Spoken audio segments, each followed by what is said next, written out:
防台3步驟：1. 堆沙包；2. 封門窗，然後去全聯。抱歉，應該是先去全聯。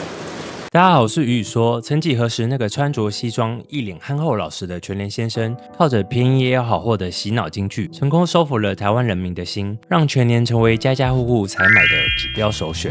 但最近全聯卻因為一連串爭議問題，再加上越來越多網友出來爆料，讓許多人開始發起斷聯行動，來抵制全聯。這到底是怎麼一回事呢？為什麼這個佔據台灣超市龍頭地位的品牌，會突然被貼上最不值得信任的標籤呢？今天我們就一起來聊聊全聯這次的超級大危機吧。影片開始前，大家可以先幫我訂閱這個頻道哦。你們的訂閱是我做每一部影片的動力哦。這次的斷聯行動大約是在11月的時候開始發酵，但之所以大眾對全聯的怒火會這麼嚴重，最關鍵的還是這兩個導火線。首先，第一個導火線就是在11月3號的全支付盜刷事件，全聯的電子支付平台爆發了疑似盜刷的爭議。許多用戶反映賬戶出現莫名其妙的扣款，有人甚至連續被扣了20幾筆，損失高達8萬元。事件爆發後，許多人質疑全支付的資安防護。全聯出來解釋說，這只是內部測試環境數據外洩，不是真實的個資外流。而且金管會後續的定調也比較偏向是詐騙集團利用釣魚網站進行詐騙。但消費者對於全聯系統的資安信心已經大打折扣，先是被盜刷，後被官方說沒事的那種態度，真的在消費者心裡埋下了不信任的種子。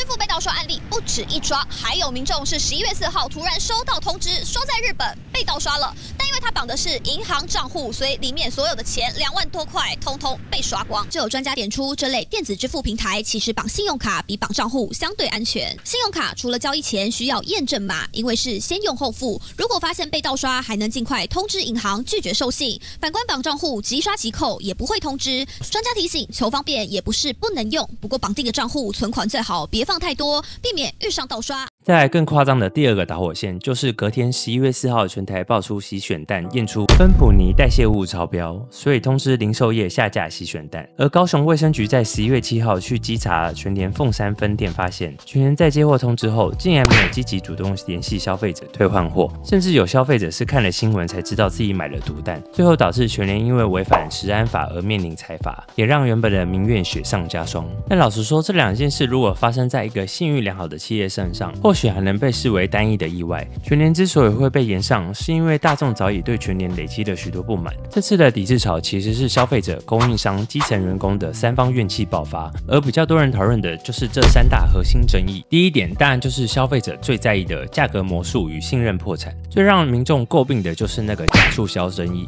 許多人發現全聯的黃色特價標籤撕開後，價格竟然跟原價一模一樣，甚至還出現組合價比單價還要貴的荒謬數學。這種被網友戲稱為全聯數學的現象，真的讓消費者感覺智商受到侮辱。而且自從全聯併購大潤發後，不少人感覺原本量販店那種大包裝低單價的優勢消失了，取而代之的是精緻化的包裝跟更高的單價，引發了大家質疑是不是一家獨大後就開始割韭菜了。第二點，我們要來看看供應商的委屈。全聯曾經要求供應商保證給全聯的價格必須是全市場最低，否則就會要求供應商補差價，甚至是罰款。而公平會為了確保市場競爭，就明確禁止全聯實施這種退匯客戶政策。全聯當時有承諾配合，也刪除了合約中相關條款。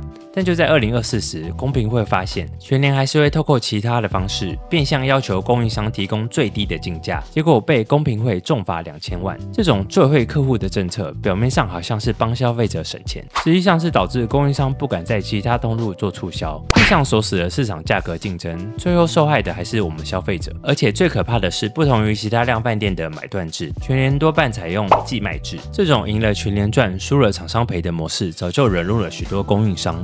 第三點就是基層勞工的血汗與業績地獄，大家應該都聽過那句"請支援收銀吧"，這句廣播詞的背後，其實就是門市人員嚴重不足的無奈。而全聯的血汗爭議，其實可以追溯到2017爆發的員工過勞死事件，但一直到現在，還是有員工反映低薪高壓的問題。有員工指出，全聯的補貨、進貨、結賬櫃台常常只有一個人應付，而且員工還要被負責不合理的推銷業績，從推銷電子支付到外送服務，很多員工為了達標，不得不自掏腰包買業績。這已經不是單純的勞資糾紛，而是一個扭曲的職場生態。着女兒的遺照，哭紅了雙眼，和羅爸爸一起到全聯福利中心、台中北屯2店抬棺抗議，因為他們的女兒在全聯工作後昏迷，最後竟然送醫不治，白髮人送黑髮人。當然是辛苦啊！我常常問他說：“你怎麼回來這麼晚？那時候工作都不完了。”是不是有所謂的過勞職災的情況？但是呢，經過勞動檢查的結果，居然認定是沒有職災，這是讓家屬完全不能接受。7月15號到現在多久了？我完全沒有收到全聯任何一封所謂他提供給勞檢的班表或者是錄影記錄。家屬表示，死者在全聯任職10年，長期的超時工作，事發前一天深夜11點半才下班，而事發當天早上7點就到公司上班，但下午5點下班後，從冷凍庫出來就感覺到身體不適，躺在紙箱上休息，竟然就陷入昏迷，1個半小時後才被人發現送醫急救，住院7天後因為顱內出血宣告過世。家屬指控全聯隱瞞超時工作的事實，還擅自更改出勤記錄，不願提供當時的監視器畫面，而且死者患有高血壓，公司還要求他進出冷凍庫，才會造成女兒腦溢血死亡。但全聯強調一切都是合法，也會配合調查。面對這排山倒海的質疑，全聯起初的回應竟然是揚言對散布謠言者採取法律行動。這種強硬的態度反而激起更多的反感。直到11月底，全聯官方才發出正式的道歉聲明，承認標價流程有人為疏失，承諾會導入電子標籤改善，提升準確度，降低出錯率。全聯也承諾會持續提供優惠價格。不過在聲明的最後，全聯還是強調，有人故意在自助貼標區輸入錯誤的品名，再拍照上傳誤導大眾。對於這種惡意的行為，他們會依法處理。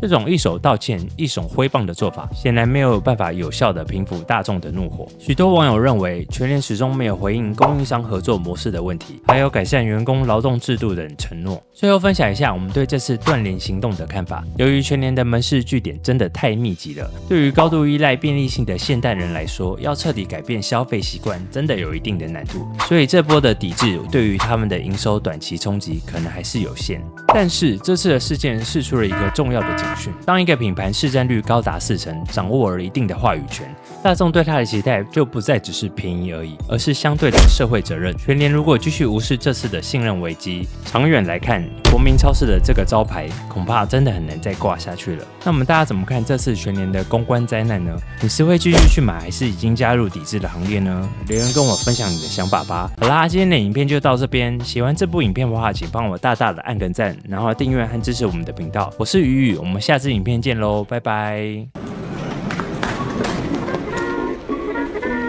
當天的麵包當天烤，是這樣嗎？有胸又有腿，確實，而且還剛起鍋呢。這個我直接幫我切掉。這次下手要這麼狠嗎？還有內臟也要處理乾淨一點。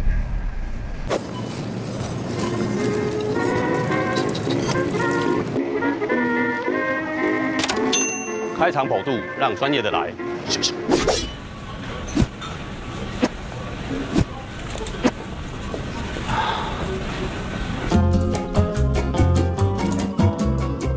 这是香蕉和你的芭樂。